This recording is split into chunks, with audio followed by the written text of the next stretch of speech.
আসসালামু আলাইকুম প্রিয় শিক্ষার্থীবৃন্দ, আশা করি তোমরা সবাই ভালো আছো। আলহামদুলিল্লাহ, আমিও ভালো আছি। গত ক্লাসে আমি তোমাদেরকে ক্ষেত্রফলের অঙ্কর কিছু সূত্র লিখে দিয়েছিলাম। আজকেরও আমি লিখেছি সূত্রগুলো। এই বোর্ডে তোমরা দেখতে পাচ্ছ সূত্রগুলো। এই এই সূত্রগুলোর উপরে অঙ্ক করা হবে। তবে আজকের আমি মূলত তোমাদেরকে কিছু অঙ্ক করাবো এবং এগুলোর একক সম্পর্কে আলোচনা করব। ক্ষেত্র পরিমাপের একক। তো সূত্রগুলো তোমরা মনে রাখবে। এখন আমরা বিভিন্ন একক সম্বন্ধে, এককগুলো কিভাবে আসে আমি একদিন দেখিয়েছিলাম, আবার দেখাচ্ছি। দেখো, ক্ষেত্রফল দৈর্ঘ্য পরিমাপের এককটা আমরা শিখেছিলাম। মূল একক মিটার, সেন্টিমিটার আছে তার থেকে ছোট একক, আর তার থেকে বড় একক হলো কিলোমিটার। আরো বিভিন্ন একক আছে, এই তিনটা আমাদের ব্যবহার করতে হবে। এখানে দেখো, আমি একটা চতুর্ভুজ এঁকেছি। চতুর্ভুজটার প্রত্যেকটা বাহুর দৈর্ঘ্য 1 সেন্টিমিটার। এইটা 1 সেন্টিমিটার, এটাও 1 সেন্টিমিটার, এটাও 1 সেন্টিমিটার, সবগুলা বাহুর দৈর্ঘ্য 1 সেন্টিমিটার। অর্থাৎ এটা একটা বর্গ, এটা একটা বর্গ। এর ক্ষেত্রফল হবে 1 বর্গ সেন্টিমিটার। 1 বর্গ সেন্টিমিটার। কিভাবে আসে আমি তোমাদের দেখাবো পরে। আরো একটা আয়ত আঁকি আমি। এটা একটা আয়ত যার দৈর্ঘ্য হলো এখানে 8 সেন্টিমিটার আর প্রস্থ 4 সেন্টিমিটার। তাহলে এর ক্ষেত্রফলটা, এই যে সূত্র অনুসারে আয়তের ক্ষেত্রফল দৈর্ঘ্য গুণন প্রস্থ, তাহলে দৈর্ঘ্য 8 সেন্টিমিটার গুণন প্রস্থ হবে আমাদের 4 সেন্টিমিটার। তাহলে এটা গুণ করলে কত হবে? 8 বর্গ সেন্টিমিটার। 8 আর 4 গুণ করলে হবে 32, আর সেন্টিমিটার গুণ করলে হবে বর্গ সেন্টিমিটার। তার মানে এই আয়তের ক্ষেত্রফল হলো 32 বর্গ সেন্টিমিটার, আর এটার ক্ষেত্রফল 1 বর্গ সেন্টিমিটার। তার মানে এরকম একটা আয়ত, যদি আমার এখানে মাপযোগ ঠিক নেই, এটা আরো ছোট হবে।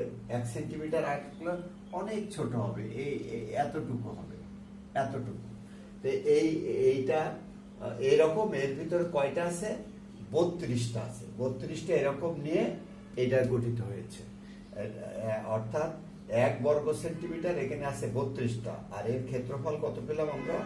32 বর্গ সেন্টিমিটার, এই আয়তটার ক্ষেত্রফল। আশা করি তোমরা বুঝতে পেরেছ।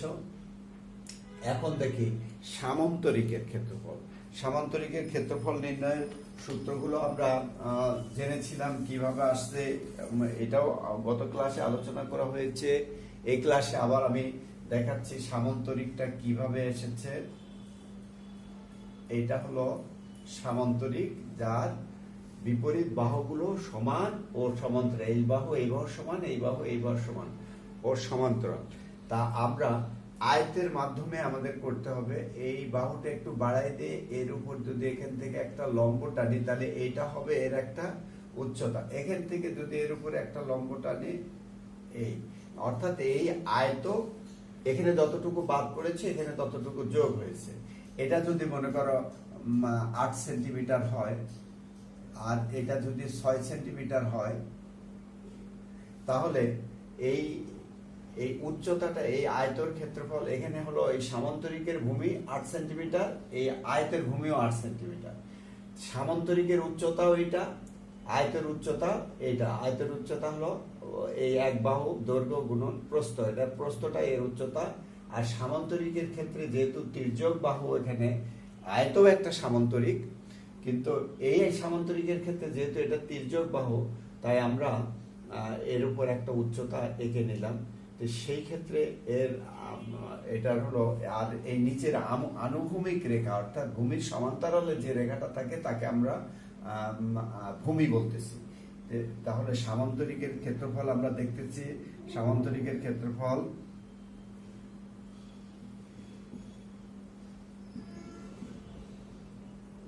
ক্ষেত্রফল সমান ভূমি গুণন উচ্চতা, ভূমি গুণন উচ্চতা।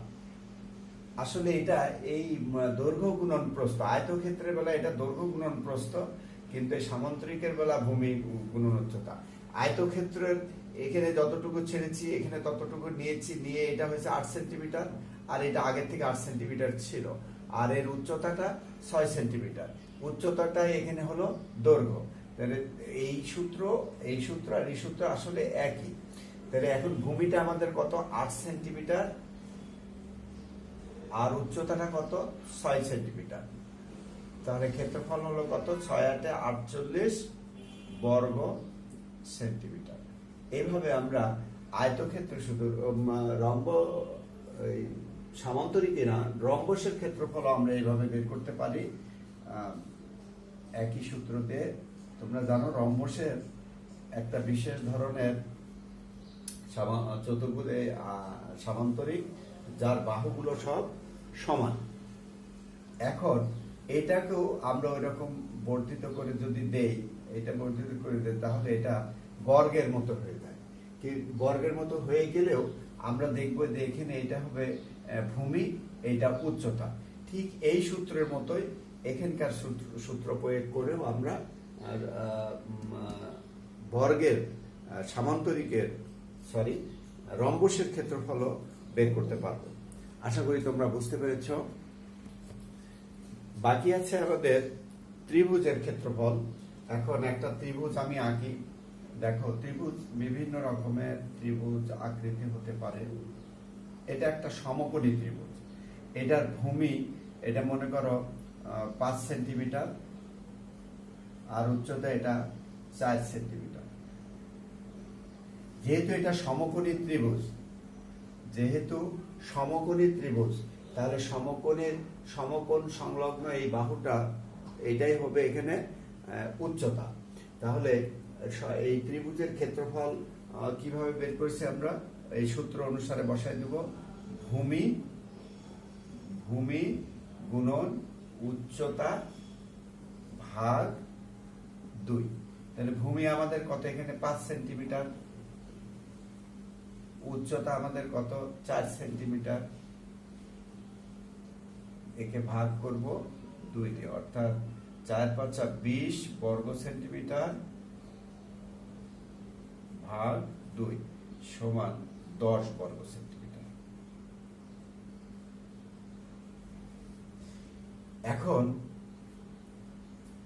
এখন সবগুলো ত্রিভুজ তো আর এরকম সমকোণী হবে না। কোন কোন ত্রিভুজ হবে স্থূলকোণী, এরকম হতে পারে, এরকম হতে পারে। কোন কোন ত্রিভুজ হবে সূক্ষ্মকোণী ত্রিভুজ হবে, অর্থাৎ এরকম হতে পারে।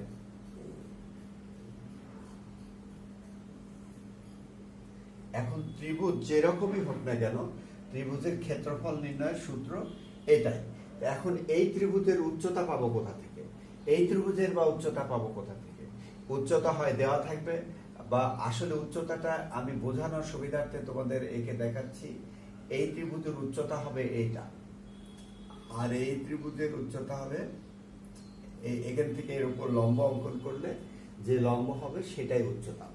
তো উচ্চতা তো আমরা অঙ্কের ভিতরে দেওয়া থাকবে, হয় উচ্চতা দেওয়া থাকবে, না ভূমি, না ক্ষেত্রফল, দুইটা জিনিস দেওয়া থাকবে। আমাদের একটা বের করতে হবে। 3টা টার্ম এখানে, ক্ষেত্রফল, ভূমি, উচ্চতা। এর মধ্যে দুইটা, হয় ভূমি উচ্চতা দেয়া থাকবে, অথবা ভূমি ক্ষেত্রফল দেয়া থাকবে, উচ্চতা বের করতে হবে, অথবা উচ্চতা আর ক্ষেত্রফল দেওয়া আছে, আমাদের সেই ক্ষেত্রে ভূমি বের করতে হবে। তাহলে এখানে আমরা সূত্র একই, সূত্র এইভাবেই।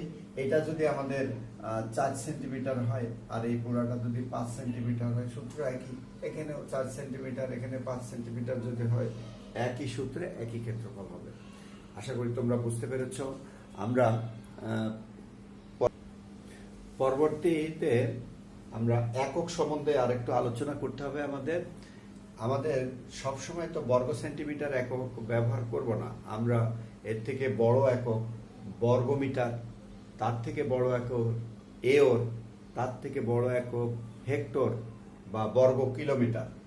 যেমন বাংলাদেশের আয়তন এটা বের করতে হলে বিশাল একটা জায়গায় বর্গ কিলোমিটার বড় একক ব্যবহার করতে হবে। আবার একটা জমি মাপতে গেলে, একটা ঘরের ক্ষেত্রফল মাপতে গেলে আমরা বর্গ মিটারে বের করতে পারি। ছোট একটা জমি বের করব, সেখানে আমরা এওর ব্যবহার করতে পারি। 10 মিটার লম্বা, এরকম 10 মিটার, এদিকে 10 মিটার, এদিকে 10 মিটার, এদিকে 10 মিটার, 10 মিটার, 10 মিটার। এই জমিটার যা ক্ষেত্রফল হবে, অর্থাৎ এটা একটা বর্গ, 10 গুণন 10 সমান 100 বর্গ মিটার। এই 100 বর্গ মিটারে হবে 1 এওর।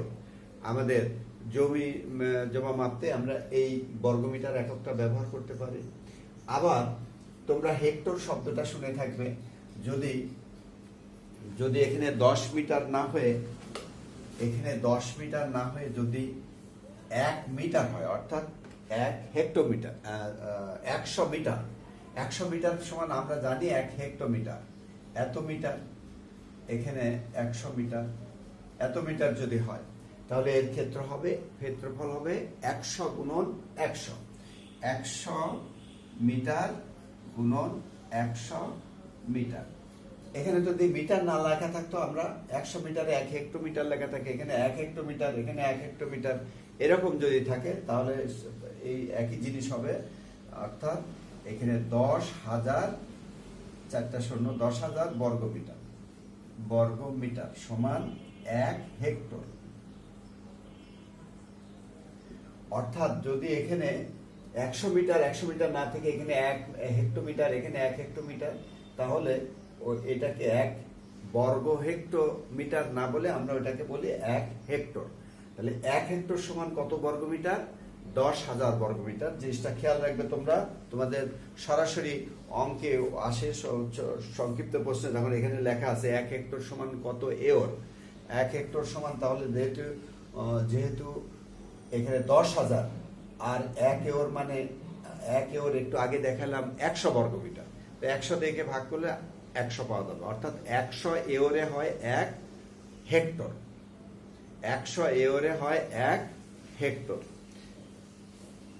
আমরা তাহলে বড় এককটা কি ব্যবহার করলাম?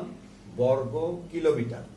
আর তার থেকে ছোট এককটা হেক্টর, তার থেকে ছোট এওর, তার থেকে ছোট পেলাম বর্গমিটার, তার থেকে ছোট বর্গ সেন্টিমিটার আমরা ব্যবহার করেছি। আমি সম্পর্কগুলো তোমাদের বললাম যে